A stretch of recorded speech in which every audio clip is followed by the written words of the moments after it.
bienvenue. Aujourd'hui, on explore un sujet assez fascinant. Un prototype de Meta, les lunettes de réalité augmentée Project Orion. Mais attention, on parle bien d'un aperçu, pas du tout d'un produit qu'on va trouver demain au magasin. C'est plus une exploration du futur. On se base principalement sur un article très intéressant de Les Numériques. Ils ont eu la chance de tester ce prototype. Notre objectif, c'est de décortiquer un peu les technologies derrière et de comprendre la vision de Meta pour la RA qu'on pourrait porter tous les jours. Oui, et c'est important de le souligner d'entrée, c'est un prototype. Il y a encore sans doute plusieurs années avant une potentielle commercialisation. Faut pas confondre avec les Ray-Ban Meta qu'on connaît déjà. Celles-là sont beaucoup plus simples, juste connectées, sans vrai affichage augmenté comme Orion le promet. D'accord. Alors, commençons par l'apparence. Meta veut que ça ressemble à des lunettes... normales. Mais bon, la monture est quand même visiblement plus épaisse, d'après l'article. Et puis il y a le poids, 98 grammes. C'est peut-être léger pour toute la technologie embarquée, mais c'est quand même beaucoup plus lourd que des lunettes de vue classiques qui font quoi, 25 grammes? Oui, ou même que les Ray-Ban Meta qui sont autour de 60 grammes, je crois. Donc presque 100 grammes, c'est pas anodin sur le nez toute la journée. C'est un vrai pari sur l'envie des gens d'avoir cette technologie, hein. La monture serait en magnésium pour la légèreté et la solidité. Ce poids s'explique, même si, et c'est un compromis important, une partie de la puissance de calcul n'est pas dans les lunettes elles-mêmes. Elle est déportée dans un boîtier externe, sans fil. Le Compute Puck, ils appellent ça. Ah oui, ce boîtier. Bon, ça veut dire se trimballer un appareil en plus. Est-ce que c'est vraiment pratique au quotidien? Ça pose question quand même. C'est exactement la question. Le but, c'est d'être discret, mais avec un boîtier en plus. Bon. Et alors, l'affichage. S'il n'y a pas d'écran comme on les connaît, comment on voit l'information? Alors ça, c'est via des projecteurs micro-LED. Tout petits, ils projettent l'image directement sur les verres, en transparence. Le micro-LED, c'est une technologie clé ici. Ça permet en théorie une bonne luminosité, un bon contraste, même en plein jour. Mais c'est encore assez complexe et cher à miniaturiser à ce point. D'accord. L'article des numériques dit que le rendu visuel est correct. On peut lire, mais c'est pas encore l'immersion totale type cinéma. Et puis, l'autonomie annoncée, 1 à 2 heures. C'est court, non? Ah oui, c'est très court. Clairement un point à améliorer massivement. Mais bon, prototype, hein.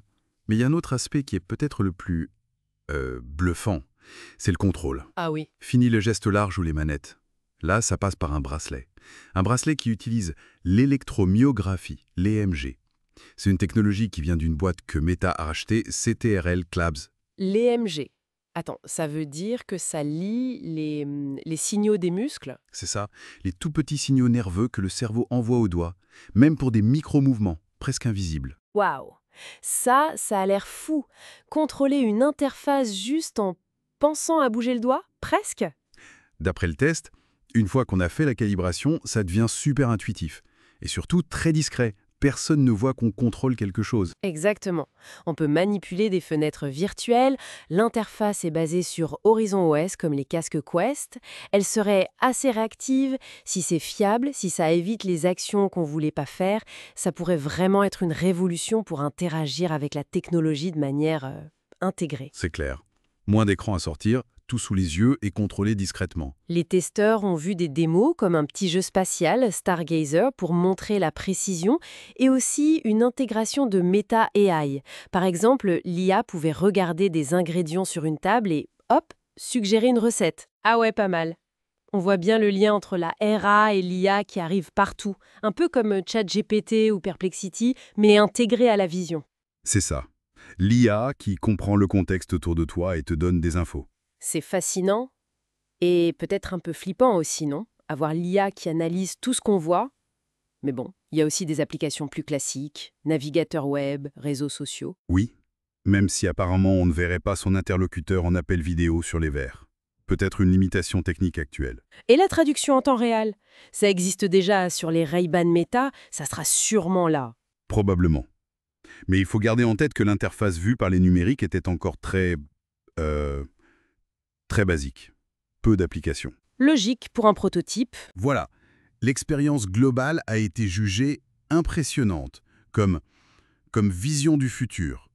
Mais le mot « proche » utilisé dans l'article, c'était sans doute plus proche de la vision de Meta que proche de la sortie commerciale. D'accord, donc Pour résumer un peu tout ça, Meta est sur une piste ambitieuse, des lunettes de RA qui se veulent légères, discrètes, avec un affichage projeté, un contrôle EMJ super innovant, mais qui dépendent encore d'un boîtier externe et avec une autonomie limitée. C'est exactement ça.